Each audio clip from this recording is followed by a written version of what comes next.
pag nagsimula ng gumanda yung views, nagsisimula na rin yung mga ahon. Mukhang ganun talaga ata. Rizal Loop ako today. Tapos, side trip sa Angono Binangonan Petroglyphs o yung mga inukit sa cave ng mga sinaunang tao.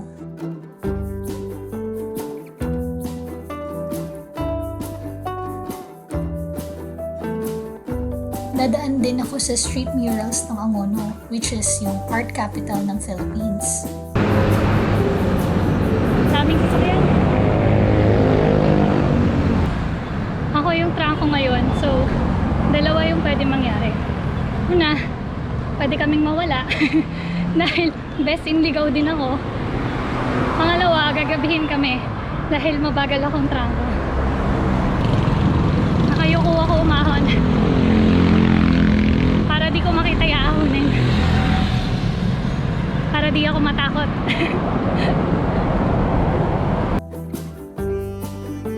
Yung ruta is Antipolo via Sumulong, Teresa, Morong, Cardona, Binangonan, Angono, Taytay, and then Cainta. Nasa 100 kilometers yung buong ruta, kasama na yung side trip.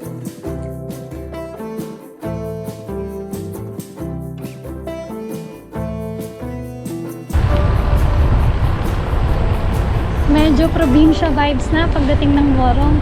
Naririnig ko na yung kuliglig, oh. Yun na nga, kapag kuminto ka ng pedal sa ahon, ano ka? Morong ka. Uy, bigyan nyo na kasi.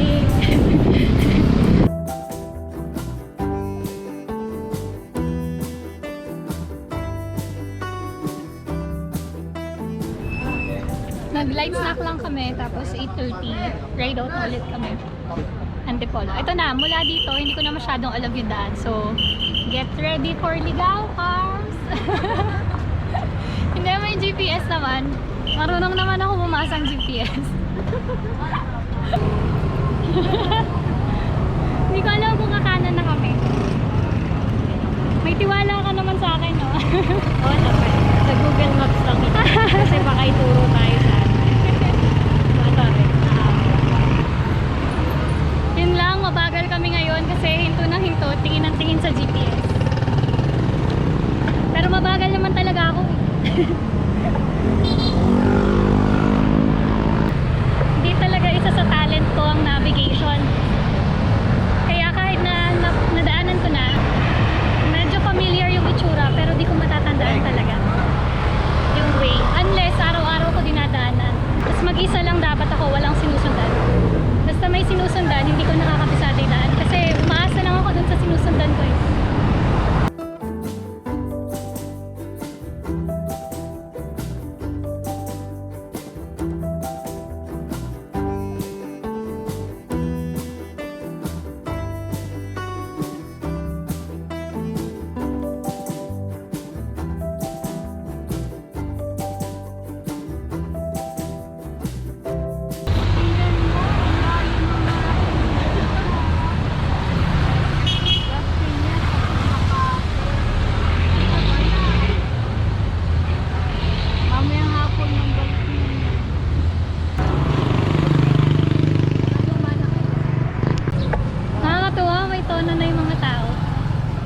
Tuloy ang lambing ng salita nila.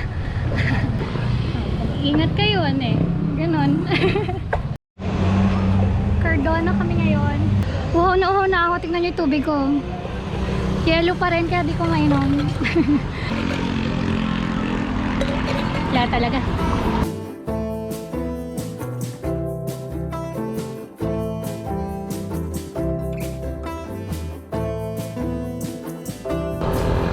Ganda na ulit ng views.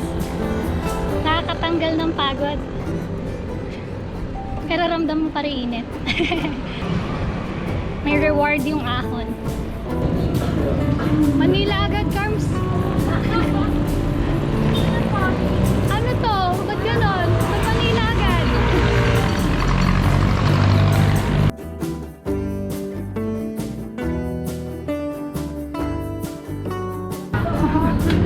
Mahirap pala ng busog na busog busog ah.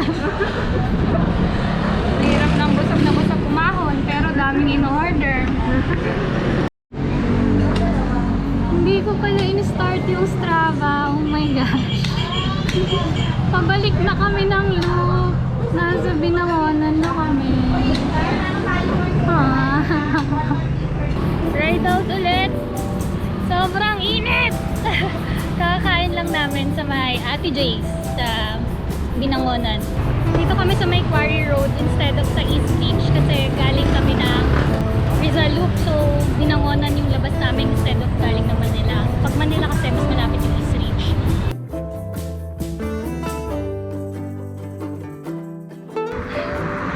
Parang every 100 meter kailangan kong huminto. Kasi parang nararamdaman ko umiinit na yung buong mukha ko. Grabe. Hindi siya matarek pero wala kang opportunity para huminto ng pedal. Kapag huminto ka ng onte, mabigat na yung sunod na pedal mo. Grabe, parang pumunta sa pisngi ko yung init. Daming makahiya oh. Oo nga. Tingnan nyo. Ano? Hoy, ba't di ka nahihiya? Try natin yung iba. Mukhang extroverted tong isang to eh. Ayan. Ayan, ang galing. Daming makahiya. Ito na lang kinatutuwa ko dito eh. Nakahanap din ng tindahan na may shade, na may puno, na may upuan, na may view. Saya. Blessing. This story is a blessing.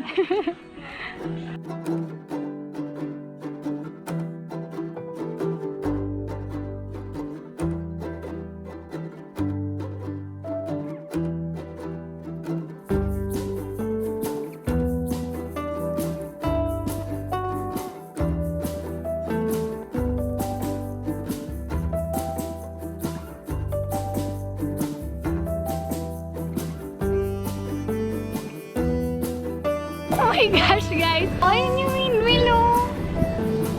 Ayun, oh! Hindi nyo ba nakikita? Sobrang excited ko sabihin kay Carms. Sabi lang ni Carms, oo nga, no?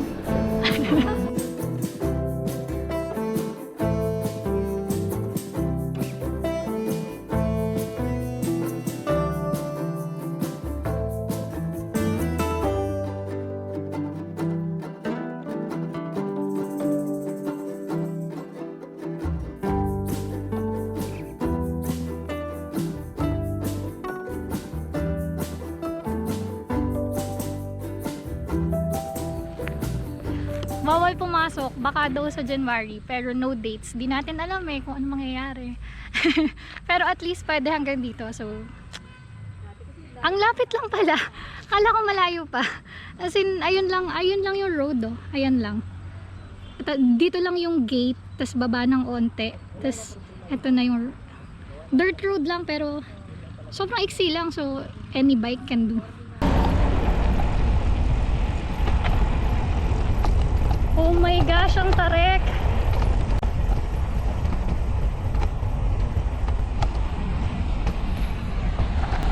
Yun! Nabahan ako ng slight.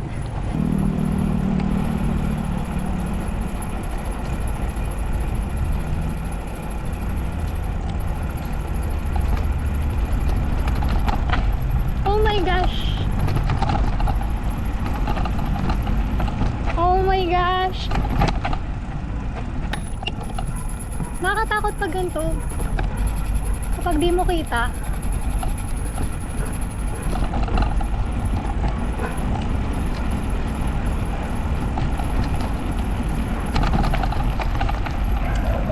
Kaya nyo yan. Sabi ko hindi na kaya ng brakes.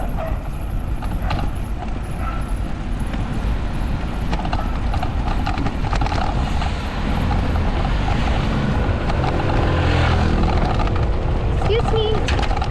Oh my gosh.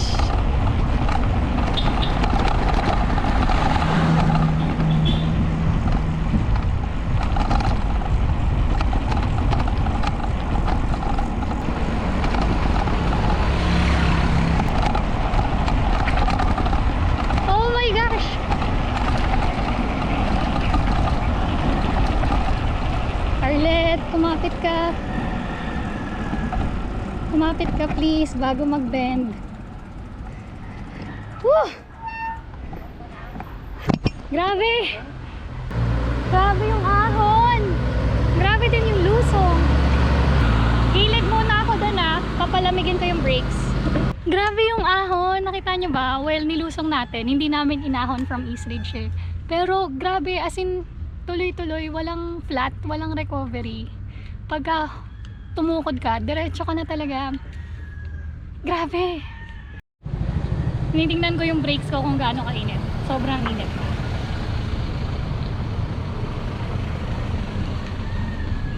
Yung rotor pala. So malamang mainit din yung oil. So palamigin muna natin ng konti bago ako bumaba ulit kasi hindi ko alam kung gaano pa kalayo eh. Baka kasi malayo pa. Tapos baka hindi na naman kumapit sa lusong. Mahirap na. So maya maya. Yung front brakes ko naman malamig. Okay naman. Pero Okay yung front brakes ko. importante ba? Oo, kasi medyo rough road din eh. So, well, hindi rough road pero Pagkadalay lang yung front. actually okay nga. Init. Hindi naman pud-pud. Oo, dami ko rin. Mukhang malapit naman na pala. Mukhang wala ng bend. Parang ayun na lahat ng bend na dinaanan namin. Base sa mapa yun na yung sharpest. Yun na yung mga sharpest bend. So mukhang kaya ko na to kung wala ng bend. Gusto ko yung downhill. Basta kita ko yung dulo. Pero pag gantong bend blind curves, hindi ko kita yung kasalubong. Or kung may daan pa ba. Or kung wala na. Tatakot ako kasi baka bangin pala yung kasunod. Excuse me!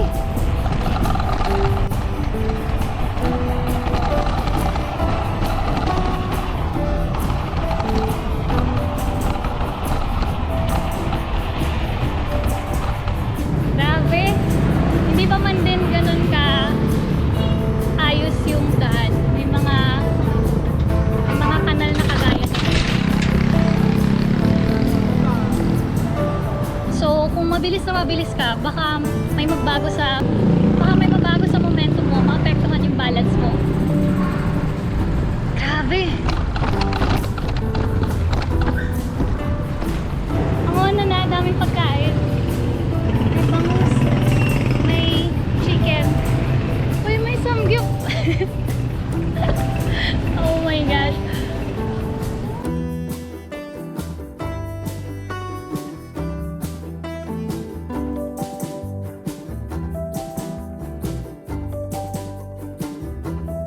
Tara na, let's bike this art town.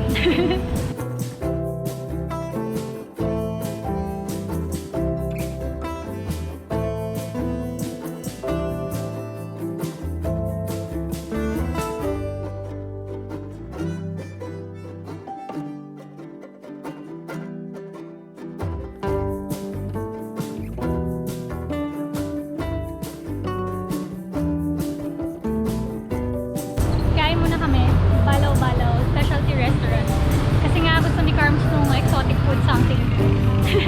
No. Ito yung gusto ni Carms. Exotic food. Hindi ko alam kung bakit. Hindi available yung exotic food. So, medyo, sad.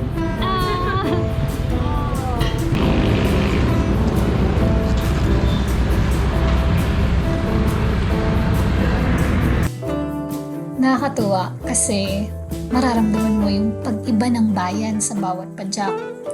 Nag-iiba yung kalsada, yung tanawin, yung mga sasakyan sa paligid mo. Yung dating usok ng sasakyan, biglang usok na ng siga yung maaamoy mo. Yung palay na nakabilad, yung dating aso sa daan, biglang magiging manok o baka na. Para sa isang city dweller na kagaya ko, nakabibighani ang Rizal. Oh my gosh, hindi kami naligaw! Congrats, Arlet! Hindi kami naligaw! So yun na nga. Sa Petroglyph, sa Ahon, sabi namin hindi kami magtutulak. Pero pagdating dito sa Cainta, flat na flat, tulak kami. Ay, traffic! Bahay na ako.